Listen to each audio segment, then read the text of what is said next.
તો ભરૂચના ઝઘડિયામાં અમિત શાહનું સંબોધન કરવામાં આવ્યું, જ્યારે મનસુખભાઈનો પ્રચાર તો મનસુખભાઈ જ કરી શકે તેવું અમિત શાહ દ્વારા નિવેદન આપવામાં આવ્યું કે મનસુખભાઈનો પ્રચાર તો મનસુખભાઈ જ કરી શકે, મનસુખભાઈ ચીપકુ વ્યક્તિ છે, આ વખતે પણ મનસુખભાઈ જીતવાના છે, સુરતના મતદારોએ ચૂંટણી પહેલા જ કમળની ભેટ આપી છે, અમિત શાહ દ્વારા નિવેદન આપવામાં આવ્યા। સાથે જ તેઓએ કહ્યું કે દેશભરના ગરીબોને મફત સારવારની વ્યવસ્થા આપવામાં આવી છે।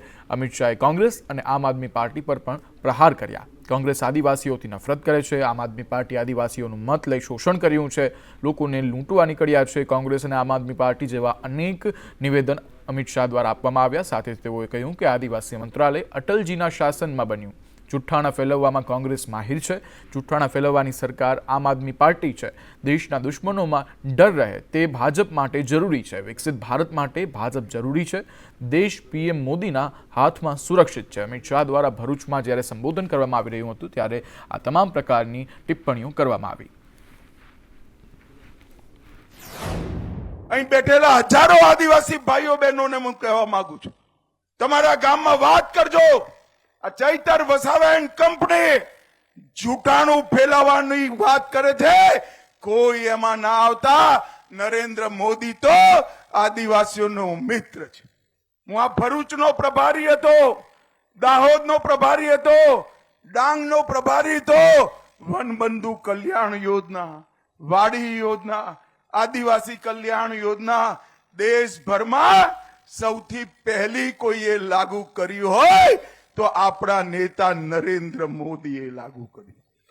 કોંગ્રેસ પાર્ટીએ વારંવાર મુસલમાનોને રિઝર્વેશન આપી, એસટી, એસસી, ઓબીસી નો અધિકાર પડાવી લેવાની વાત કરી છે।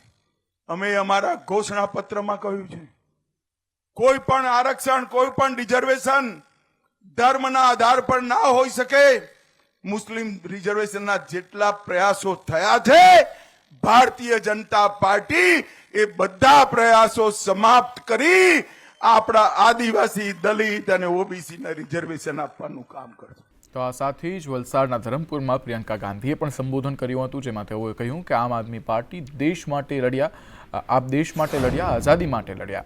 તેઓએ કહ્યું કે આજે દેશમાં જે પરિસ્થિતિ છે તેને સમજો, તમે રોજ લડાઈ લડી રહ્યા છો, એક તીર એક કમાન, આદિવાસી એક સમાન છે, તમે દૂર બેઠા છો પણ મારા દિલની નજીક છો। પ્રિયંકા ગાંધી વધુમાં કહ્યું કે તમે દેશ માટે લડ્યા, આઝાદી માટે લડ્યા, આજે દેશમાં જે પરિસ્થિતિ છે તેને સમજો, મોંઘવારી ખૂબ જ વધી છે, દેશમાં જીવવું મુશ્કેલ થઈ ગયું છે, સૌથી વધુ સન્માન આદિવાસી સંસ્કૃતિનું કરવું જોઈએ।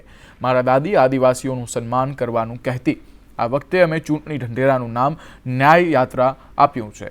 प्रियंका गांधी द्वारा अनेक टिप्पणियों आ बाबते करवामां आवी। सरकारें हैं, चाहे कर्नाटका में हो, चाहे छत्तीसगढ़ में रही थी, चाहे आज हिमाचल प्रदेश में है, तेलंगाना में है, वहाँ जो गारंटी हमने चुनाव से पहले दी उनको हम आज पूरा करके दिखा रहे हैं। आप कर्नाटका में किसी भी महिला से पूछ लीजिए, क्या वो फ्री में बस यात्रा करती है? वो बोलेगी कि हाँ कर रही हूँ। किसी भी महिला से पूछिए कि क्या आपको हर महीने 2000 रुपए मिल रहे हैं सरकार से, वो मना नहीं करेगी, कहेगी कि हाँ जब से कांग्रेस की सरकार आई है मुझे मिल रहे हैं। तो इसी तरह से हमने खास आपके समाज के लिए कुछ हम गारंटीज लाए हैं। हम एक विशेष बजट आपके लिए जारी करेंगे और जो वन अधिकार का कानून है, जिसमें आपको पट्टे जो पट्टे आपको मिले थे उनका फैसला 1 साल के अंदर अंदर हम करवाएंगे।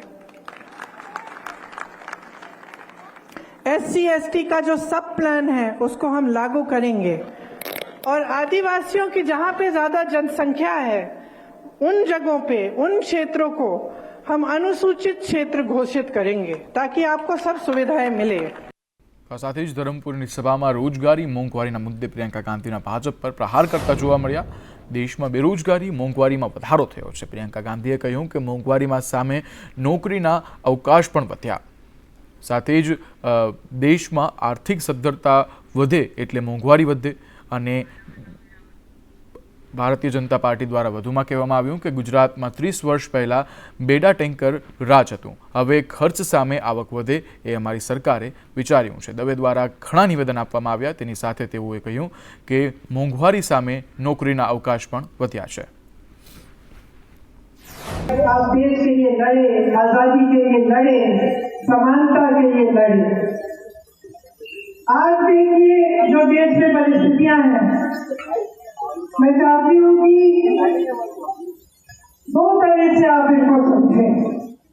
सबसे पहले तो जो आपकी अपनी परिस्थिति है, जो आपका अपना जीवन है, जो आपका अपना संघर्ष है, जो रोज सुबह से शाम को जिन समस्याओं का आप सामना करते हैं, जिस तरह से आप हर रोज आपके सामने एक तरह से एक लड़ाई होती है, क्योंकि महंगाई कितनी बढ़ गई है, बेरोजगारी कितनी बढ़ गई है, चाहे परिवार में कितने भी लोग कमाने निकले हैं, पूरा नहीं होता। આવકના એટલા સ્ત્રોત ઊભા કર્યા, આજે રોજગારીના એટલા સ્ત્રોત ઊભા થયા, એમએસએમઈ અને એ પ્રમાણે લોન હોય કે સામાન્ય વ્યક્તિને એક નાનો ધંધો કરવાનો હોય તો એના માટેની પણ લોન હોય, મુદ્રા લોન હોય કે કોઈ પણ લોન હોય, ગેરંટી વગર લોન આપવાની યોજના વડાપ્રધાન શ્રી નરેન્દ્રભાઈ મોદીના સમયમાં દાખલ થઈ, એટલે એ આવક વધી છે। આ સાથે ગુજરાતની હોટ સીટ ગણાતી એવી બનાસકાંઠામાં ભાજપ પ્રદેશ પ્રમુખ પાટીલની સભા યોજાઈ છે, ત્યારે દિયોદરના ઝાડા ગામે CR પાટીલની જનસભા યોજાઈ। ભાજપ ઉમેદવાર રેખા ચૌધરીના સમર્થનમાં તેઓએ જાહેર સભા યોજી હતી। એટલી ગરમી પડે તો મત આપવા જજો, પાટીલ દ્વારા નિવેદન આપવામાં આવ્યું હતું। સાથે જ કહ્યું કે માથે રૂમાલ કે બરફ ગોળો ખાઈને મત આપવા જજો અને જજો। 4 જૂને રેખાબેનનો વિજય સરઘસ જોવા પણ તમે લોકો આવજો। ચૂંટણીને માત્ર 10 દિવસની વાર છે, ત્યારે વિવાદના ધમધમાટ શરૂ થયેલા છે, ત્યારે ધારાસભ્ય ભગાભાઈ બારડના નિવેદનથી વિવાદ સર્જાયો છે। તાલાલાના ભાણેજ ગામે જાહેર સભામાં તેઓ દ્વારા બફાટ કરવામાં આવ્યો। તેઓએ કહ્યું કે આહિર સમાજના મતથી ધારાસભ્ય નથી બન્યો। ત્યારે ભગાભાઈ બારડ 20,000 ચૂંટણી જીત્યો છે, ત્યારે ભગાભાઈ બારડ ધારાસભ્ય બન્યો છે, આહિરોના મતે નથી બન્યો ભગાભાઈ બારડ। એમ આવનારા સમય સમાચારોમાં આગળ વાત કરવી છે આમ આદમી પાર્ટીની। ગુજરાતમાં ભાજપ, કોંગ્રેસ અને આમ આદમી પાર્ટીનો પ્રચંડ પ્રચાર જોવા મળી રહ્યો છે, જ્યારે ગૃહમંત્રી અને ગાંધીનગરથી ભાજપના ઉમેદવાર અમિત શાહે જામકંડોરણામાં સભાને સંબોધન કર્યું। જામકંડોરણા બાદ ભરૂચના ઝઘડિયામાં અમિત શાહની સભા યોજાઈ હતી, જ્યારે કોંગ્રેસ મહાસચિવ પ્રિયંકા ગાંધીએ વલસાડના ધરમપુરમાં જનસભાને સંબોધન કર્યું હતું। ત્યારે જ આમ આદમી પાર્ટીના સાંસદ સંજયસિંહે ભરૂચમાં ચૈતર વસાવા માટે પ્રચાર કર્યો હતો। ગુજરાતમાં મતદાનને આજે હવે 10 દિવસ બાકી છે, ત્યારે રાજકીય પક્ષોનો પ્રચાર વધુ આક્રમક બની રહ્યો છે। આગામી દિવસોમાં રાહુલ ગાંધી અને કેજરીવાલના પત્ની સુનીતા કેજરીવાલ પણ પ્રચાર માટે ગુજરાત આવશે। તો આ સાથે જ આમ આદમી પાર્ટીના નેતા સંજયસિંહે ભરૂચમાં પ્રચાર કર્યો, જ્યાં તેઓએ કહ્યું કે ઇન્ડિયા ગઠબંધનના ઉમેદવાર સાથે પદયાત્રા કરી। સંજયસિંહે ચૈતર વસાવા સાથે પદયાત્રામાં જોડાયા અને અંકલેશ્વર રેલવે સ્ટેશન સહિતના વિસ્તારોમાં તેઓએ પદયાત્રા કરી। સંજયસિંહે વેપારીઓ અને દુકાનદારો સાથેનો પણ સંપર્ક કર્યો અને તેઓના પ્રશ્નો વિશે જાણકારી પણ લીધી। पूरा आदिवासी समाज, गुजरात के लोग और इस क्षेत्र के लोग गुस्से में है, आक्रोशित है और चैतर वसावा यहाँ से चुनाव जीतने जा रहे हैं। इंडिया गठबंधन के कांग्रेस, आम आदमी पार्टी के सभी कार्यकर्ता और लोग इनको जिताने के लिए लगे हुए हैं। तानाशाही से देश नहीं चलेगा, लोकतंत्र से देश चलेगा। जो कुछ सूरत में हुआ, कांग्रेस के कैंडिडेट का पर्चा खारिज करके, ये इस बात को दिखाता है कि 2024 के बाद देश के अंदर चुनाव खत्म हो जाएगा, संविधान खत्म हो जाएगा, आरक्षण खत्म हो जाएगा। इसलिए देश के आरक्षण को बचाने के लिए, अपने वोट की ताकत को बचाने के लिए और बाबा साहब डॉक्टर भीमराव अम्बेडकर जी के द्वारा लिखे गए संविधान को बचाने के लिए इस बार बीजेपी के खिलाफ जनता वोट कर रही है।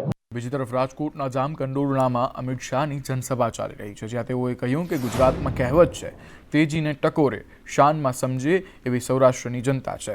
મને સમજાતું નથી મનસુખભાઈએ આટલી મોટી સભા કેમ રાખી। પોરબંદરની ભૂમિથી રાષ્ટ્રપિતા મહાત્મા ગાંધીને પ્રણામ છે। શાહે વધુમાં કહ્યું કે આ ભૂમિ પર આવ્યો છું ત્યારે મિત્ર વિઠ્ઠલ રાદડિયાને વંદન કરું છું। વિઠ્ઠલભાઈએ ખેડૂતો માટે ખૂબ કામ કર્યું છે। 370મી કલમ ના હટાવતા મેં પૂછ્યું કેમ ભાઈ? તેમને કહ્યું કાશ્મીરમાં લોહીની નદીઓ વહી જશે। અરે રાહુલ બાબા, 5 વર્ષ થયા, 5 વર્ષ આ નરેન્દ્ર મોદી સરકાર છે। લોહીની નદીઓ છોડો, કોઈની પથ્થર ચલાવવાની હિંમત નથી, પથ્થર ચલાવવાની હિંમત। નરેન્દ્ર મોદીજીએ આ દેશમાંથી આતંકવાદ અને નક્સલવાદ સમાપ્ત કરવાનું કામ કર્યું છે। ભાઈઓ બહેનો, સોનિયા મનમોહનની સરકાર હતી, મૌની બાબા મનમોહનસિંહ વડાપ્રધાન હતા. રોજ પાકિસ્તાનથી આલિયા, માલિયા, જમાલિયા ઘૂસી જતા હતા, બમ ધમાકા કરતા હતા કે નહીં? બોમ્બ ના ધડાકા ભાઈ કોણ? જરા જોરથી બોલો, કરતા હતા કે નહીં? તમે નરેન્દ્રભાઈને 2014માં વડાપ્રધાન બનાયા. પાકિસ્તાને ભૂલ કરી દીધી, ઉરીને પુલવામામાં હુમલો કર્યો, પરંતુ પાકિસ્તાન આ વખતે ભૂલી ગયો કે આ વખતે મનમોહનસિંહ વડાપ્રધાન નથી, ગુજરાતનો નરબંકો નરેન્દ્ર મોદી વડાપ્રધાન છે. તો આ સાથે પોલીસ બાદ શૈક્ષણિક સંસ્થાઓ પર ગેનીબેનના પ્રહાર જોવા મળી રહ્યા છે. ડીસામાં રોડ શો દરમિયાન ગેનીબેને પ્રહાર કર્યા. તેઓએ કહ્યું કે શૈક્ષણિક સંસ્થાઓને અસામાજિક તત્વો બાનમાં લઈ બેઠા છે, બહેન દીકરીઓને હેરાન કરવાના પ્રયાસો કરે છે. ગેનીબેન દીકરી અને દીકરાઓ માટે લડવા માટે સક્ષમ છે. ગેનીબેન દ્વારા પોતાના પ્રચારમાં પોલીસ બાદ હવે શિક્ષણ પર આકરા પ્રહાર કરતા જોવા મળ્યા છે.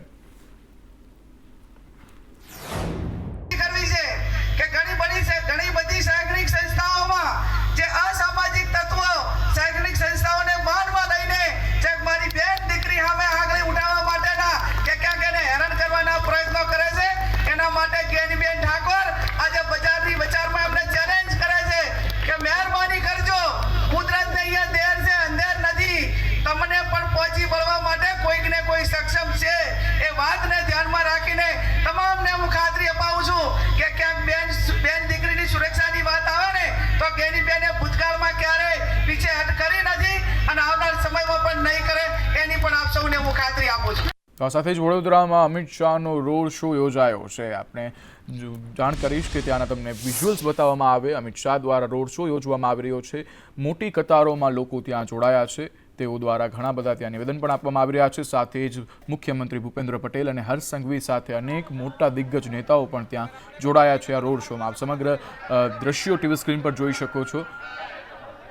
ગૃહમંત્રી અમિત શાહ દ્વારા વડોદરામાં 3 કિલોમીટરની મોટી રેલી યોજવામાં આવી રહી છે, જ્યાં કલમ 370ની નાબૂદી 2036ના રોડ શોમાં જોડાયા છે. હર્ષ સંઘવી પણ આ ભારતીય જનતા પાર્ટી અને અમિત શાહની રેલીમાં જોડાયા છે. મોટી સંખ્યામાં પૂર્વ મંત્રીઓ, ધારાસભ્યો પણ આ રોડ શોમાં જોડાયા છે. આ પહેલાં અમિત શાહ દ્વારા ગાંધીનગર અને અમદાવાદને પણ લઈ અને બહુ મોટી રેલી કરવામાં આવી હતી. ત્યારબાદ તેઓ દ્વારા હાલ વડોદરામાં રેલી યોજવામાં આવી રહી છે. મોટી સંખ્યામાં લોકો અને કાર્યકરો આ રેલીમાં અમિત શાહનો જે પ્રચાર ચાલી રહ્યો છે તેને ઉત્સાહ આપવા માટે જોડાયા છે. પટેલ, ગૃહ રાજ્યમંત્રી હર્ષ સંઘવી સહિતના અનેક લોકો જોડાયા છે. 2036 ઓલિમ્પિકની થીમ પર આ રોડ શો યોજવામાં આવી રહ્યો છે. સીએમ ભૂપેન્દ્ર પટેલ આ રોડ શોમાં જોડાયા છે. સાથે જ અમિત શાહ સાથે અનેક લોકો કતારો કરી અને અમિત શાહનું પ્રોત્સાહન વધારવા માટે ત્યાં દેખાઈ રહ્યા છે. આપ ટીવી સ્ક્રીન પર સમગ્ર દ્રશ્ય જોઈ શકો છો. આગળ વાત કરવી છે વાંસદામાં શક્તિસિંહ ગોહિલે ક્ષત્રિયો સાથે બેઠક યોજી હતી. શક્તિસિંહ ગોહિલે ભાજપ પર આકરા પ્રહારો પણ કર્યા છે. તેઓએ કહ્યું કે ભારતીય જનતા પાર્ટીએ અહંકાર પેદા કર્યો છે. સરદાર પાટીદાર સામે સરકારે પાટીદાર સમાજ સાથે સંઘર્ષ કર્યો. ભાજપના અહંકારના કારણે આક્રોશ ઊભો થયો છે. સવાલ સામાજિક આ પરિસ્થિતિ શા માટે ઊભી થઈ? ભારતીય જનતા પાર્ટીએ અહંકાર પેદા કર્યો. કોઈ પણ જે વ્યક્તિ લોકશાહીમાં કે રાજકારણમાં કામ કરતી હોય એનું કામ હોય છે લોકોનો અવાજ સાંભળવાનો, સંવાદ કરવાનો, સંઘર્ષ નહીં. કોઈ આંગણવાડીની બહેનો હોય, કોઈ ફિક્સ પગારના કર્મચારીઓ હોય, કોઈ આઉટસોર્સિંગના કર્મચારીઓ હોય, કોઈ જૂની પેન્શન યોજના માંગતા હોય, તો સરકારની ફરજ છે કે સંવાદ કરવો જોઈએ, સંઘર્ષ નહીં. પરંતુ આ સરકાર સંઘર્ષ કરે છે.